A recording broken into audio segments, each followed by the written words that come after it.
तिकडे जळगावच्या अंमळनेर तालुक्यातील टाकरखेडा पाडसळे इथे वेगवेगळ्या संस्थांच्या 6 ते 7 शाळांमध्ये कोट्यवधी रुपयांचा भ्रष्टाचार आणि अफरातफर झाल्याचा धक्कादायक प्रकार समोर आलाय। अनुदानित शाळा कागदावरतीच दिसतात, त्याचा अनुदानही संस्था चालक गेल्या काही वर्षांपासून घेतात असा मोठा खुलासा झालाय। मात्र या गावात अशी कोणतीही शाळा प्रत्यक्षात नाही, त्यामुळे गावातील शाळा चोरीला गेली की काय असा प्रश्न उपस्थित होतोय। या प्रकरणात बेकायदेशीररित्या शिक्षकांची भरती आणि विद्यार्थ्यांची बोगस पटसंख्या दाखवून शासनाचं अनुदान लाटण्याचा प्रकारही घडलाय। सामाजिक कार्यकर्ते रामकृष्ण पाटील यांच्यासह फसवणूक झालेल्या शिक्षक आणि संस्थाचालकांच्या पत्रकार परिषदेतून ही धक्कादायक बाब समोर आली आहे।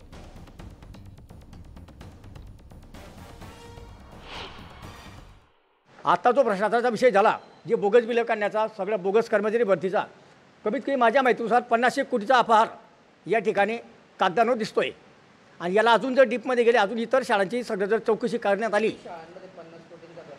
हे 5-6 शाळांमध्ये अंमळ तालुक्यातल्या काही, एरंडोल तालुका, उल्हासनगरमध्ये शाळा आहे, प्रियदर्शनी माध्यमिक विद्यालय जळू तालुका एरंडोल, प्राथमिक विद्यामंदिर मलकापूर आणि प्राथमिक विद्यामंदिर उल्हासनगर, अशा भरपूर। कारण एकाच व्यक्तीने एवढा मोठा कर करून टाकलेला आहे, शरद दयाराम शिंदे।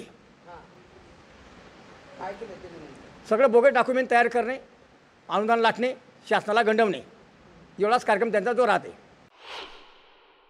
अंमळनेर तालुक्यातील शैक्षणिक संस्थांमध्ये मोठ्या प्रमाणात भ्रष्टाचार झाल्याचा या ठिकाणी आरोप पत्रकार परिषदेमध्ये करण्यात आला।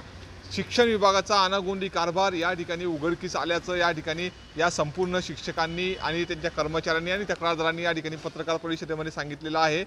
तर टाकरखेड्याची शाळाच चोरीला गेली असा देखील आरोप त्यांनी या ठिकाणी केलेला आहे। नेमकी काय त्यांची मागणी आहे, नेमकं काय याबद्दल सविस्तर जाणून घेऊया। तर काय सांगाल तुम्ही? असं सांगता की टाकरखेड्याची जी शाळा आहे ती कागदावरती आहे आणि प्रत्यक्षात त्या ठिकाणी नाही, काय तुमची मागणी?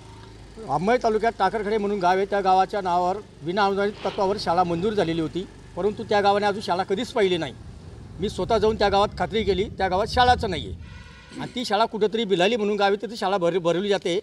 तिथं बोगस विद्यार्थी संख्या, जे शाळावर 4 कर्मचाऱ्यांना विना अनुदानित कायमस्वरूपी विना अनुदानित तत्वावर जे मान्यता मंजुरी देण्यात आलेली होती, त्या शाळावर कमीत कमी 7,70,00,000 रुपये बोगस डॉक्युमेंट सादर करून, बोगस पटसंख्या, बोगस संच मान्यता, बोगस कर्मचारी दाखवून, बोगस कर्मचारी भरती करून 7,70,00,000 रुपये त्या ठिकाणी लाटण्यात आलेले आहेत। काय सांगाल? तुमच्या देखील सह्या या ठिकाणी घेऊन तुमच्या संस्थेची फसवणूक झाल्याचा तुम्ही या ठिकाणी पत्रकार परिषदेत आरोप केलेला आहे, काय तुमची मागणी?